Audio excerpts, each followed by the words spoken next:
Hi Adriana. Lucía. I have a question. What was the topic you had this trimester in history? Education during the period of humanism. Why, really? Me too. What can you tell about it?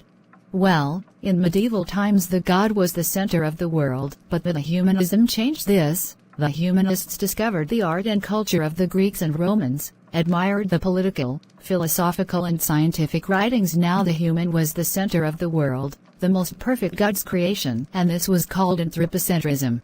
Do you know something about humanist education? Of course. It was a cultural movement during the 14th and 15th centuries, where there was a change in education and it began to give more importance to human qualities. The teaching was based on dialogue and reasoning. They used observation and experimentation. Scientific interest and critical attitude improved. Schools were the force of their thought.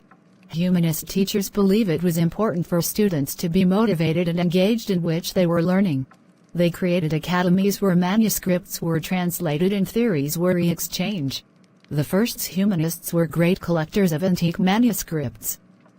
Many worked for the Catholic Church's Petrarch, that was called the father of humanisms, because it was considered the first one. Sir Thomas imagined an ideal society without social inequality. Baldassare Castiglione, who was known because of his idea of the perfect humanist models.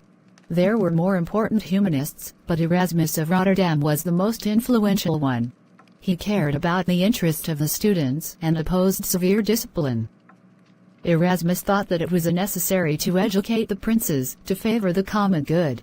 The education of the prince had to start from his birth, and his formation was based on the Christian and the sacred books. It had to acquire the qualities of goodness, wisdom and power to resemble God. They should be taught the premises, what man is by nature, and attend and participate in events of a prince. For Erasmus, the public school should be open to all, to avoid social inequalities. Their Greek and Latin grammar and reading was taught, also the teaching of the philosophy of Plato and Aristotle. So I think that's all. I have to go home, so bye. And Merry Christmas.